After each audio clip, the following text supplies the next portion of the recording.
So welcome back to part 4 of the rebuild series, where we've had the sump fixed on the front of the car, so we've had that welded up.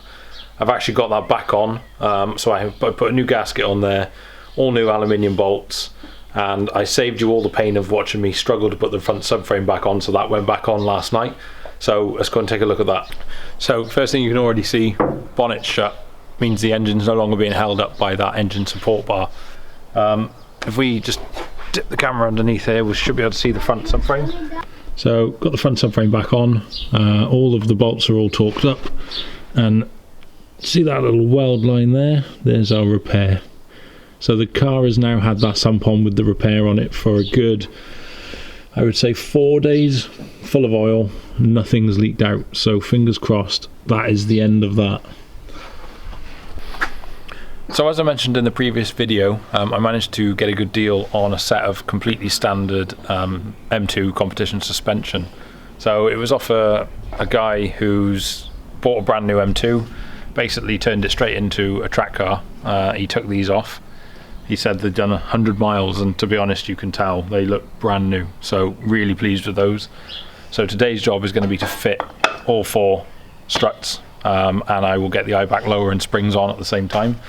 There's no guarantees there's anything wrong with mine, but I appear to just have, I don't know if you can see on camera, but I seem to have a little bit of camber on both front wheels when it's up in the air, which just doesn't seem quite right. So I've replaced all the arms that I can see that are damaged, so the only thing left really is the struts. So unless they're slightly bent, or anyway, yeah, we'll work it out, and we'll see how it looks when we've done that.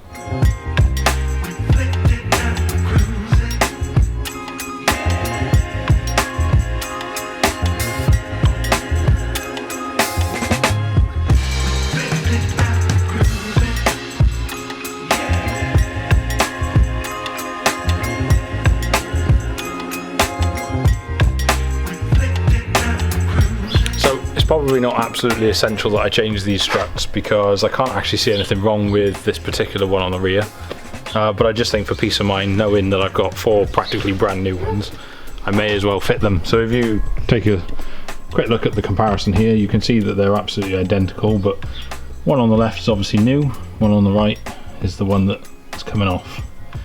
So we'll get it changed anyway, and then we know it's all good.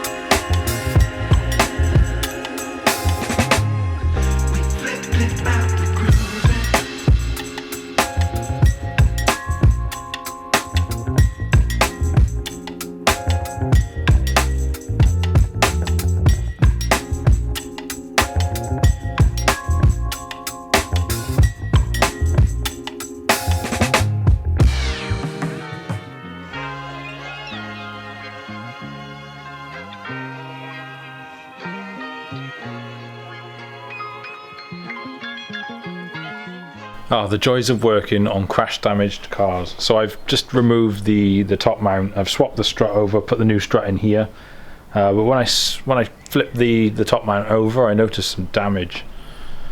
So if we take a look here, so we've got this little crack here, and if I hold it like that, it's slightly ovaled it. It's frustrating because I know that this center section here is only really acting as a spring support, so it won't actually affect the way that the rest of the mount works. But I know that it'll be on my conscience all the time. I won't be able to drive this car happily knowing that I haven't changed it, so I'm going to have to get a new one. So I'm going to have to go and have a little look on eBay, Facebook Marketplace, see if I can find any second-hand ones first before I bite the bullet and get a new one. Like every time when I try and film anything on this car, it's never straightforward. So as you just saw in the last bit there, found an issue with the top mount on the front.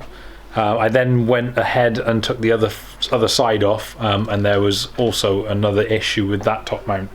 So annoyingly, that means I'm going to have to order 2 new ones. So I've done that now in the background. It's a few days later. So I refit the suspension as it was for now. It's not the end of the world. I think it'll be okay to drive it on short distance. It's not going to fall apart.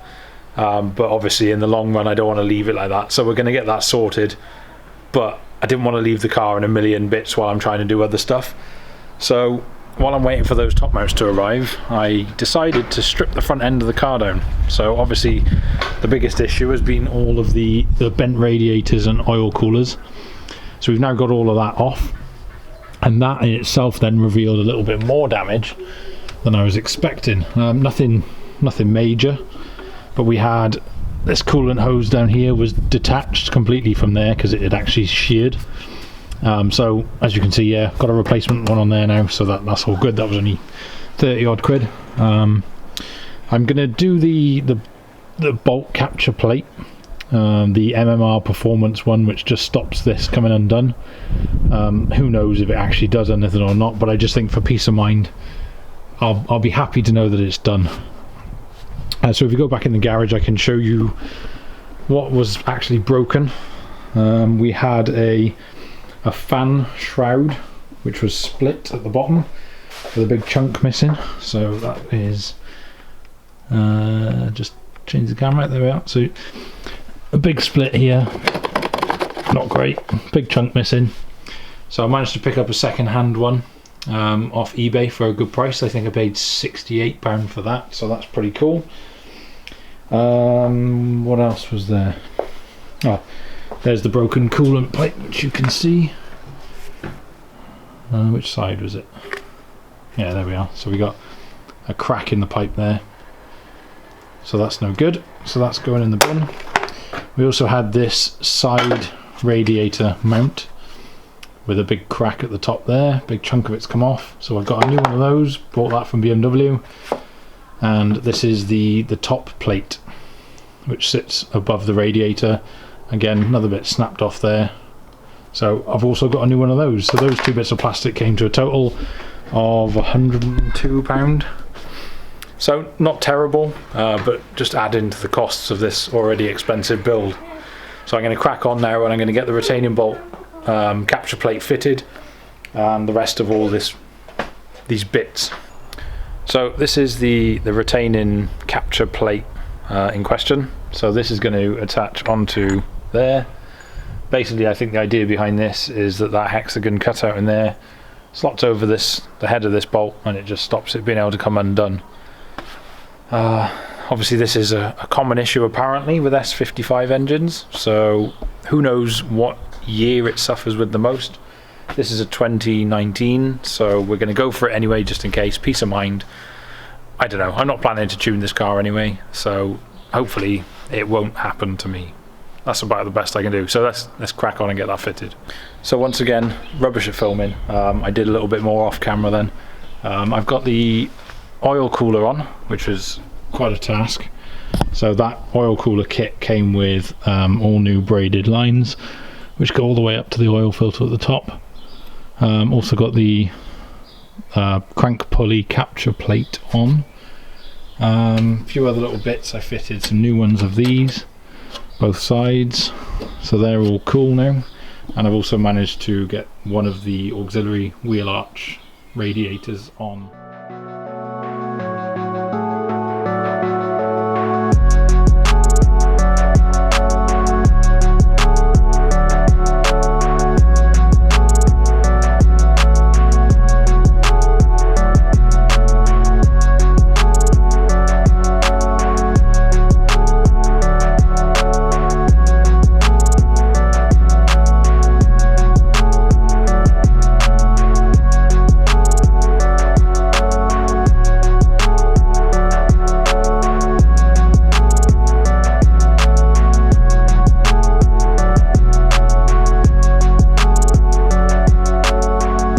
So I've been spending the morning getting the car back together off camera.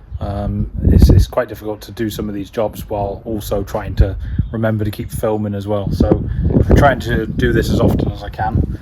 But if I take you around the front and show you what's been done so far. So you might have seen from the last clip I was in the middle of putting the radiators on. So they're all sorted now, all bolted in nice and secure. Headlights are all back on. A lot of the trim pieces are on the radiators down in the corners. I've got some brand new trim pieces as well still to go on. Yeah, so I spent the morning filling the coolant system. So I used a vacuum fill system on that, following the BMW instructions. So I've got this coolant fill kit here, which has been really useful. It made filling the coolant system really straightforward. However, there was an issue, or still is an issue actually, with the charge cooler. There's another expansion tank there for the charge cooler coolant side of this engine, and there was a leak on that. Took ages to work out where it was coming from. In the end, decided just to fill it with water. It was the easiest way, and then see where the leak came from. And it turned out that it was a leak on this pipe that connects into the bottom here. So taking that one off at the moment while I source a replacement for that. But otherwise, we're making good progress. One major downside that we've discovered this morning is I went to start the car to try and start getting the coolant running through the engine and get it all up to temperature. And I thought while I was there, I'd try putting it into gear just to make sure that the diff and everything was all good. And as soon as I did that, it cut out and then it wouldn't restart. And now I'm starting to think, after speaking to a mate earlier, I think it might have either a ghost immobilizer system or a tracker or something. So really annoying now, but that's going to hinder progress on this. I was hoping to get this MOT'd at the end of the week. Might have to push that back now while I wait to get a specialist out, maybe to come and deactivate it. I don't know. Anyone got any tips or advice there? Feel free to comment. So yeah, I'm just going to crack on getting the front of the car back together, and then hopefully the front bumper will be on very shortly. So while I'm getting those front trim pieces on, I think now would be a good idea actually to disconnect the battery charger and see if we can start the car again. I've got a feeling that the system resets after a certain amount of time, so it might let me start it now. So we'll give it a go.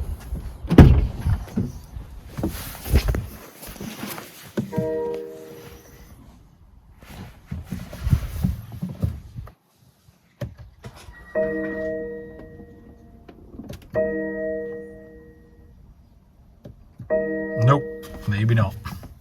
So yeah, not sure there. We may have to disconnect the battery maybe for 10 minutes and that might reset it. I've just spoken to Scorpion Track on the phone. There was a little key fob on the key, and they seem to think that the tracker doesn't have a current subscription and the immobilizer showing is disarmed. So I got a feeling there may be another system on here, maybe a ghost. So I'm gonna have to try and get hold of somebody there, see if they can help. But we do have a battery discharged issue, so I'm going to get it back on charge and carry on with the front.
Okay, so it's 3 days after that last bit of footage. A bit of an update from the immobilizer point of view.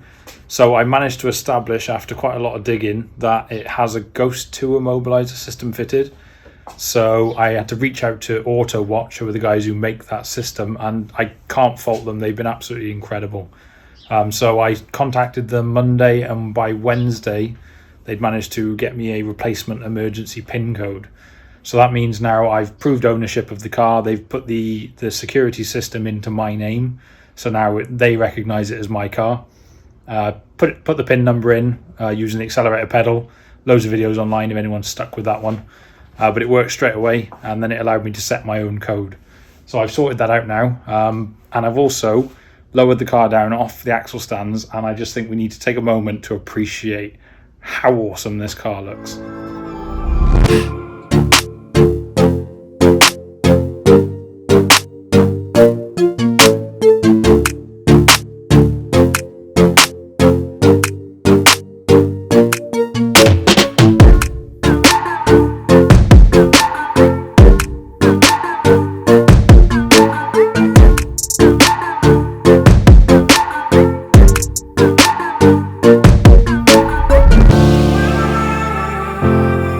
I don't think any picture or video does this car justice.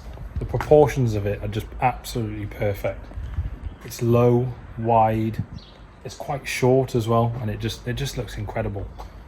So I've got some fresh plates to go on here now, ready for the MOT, which is booked in tomorrow.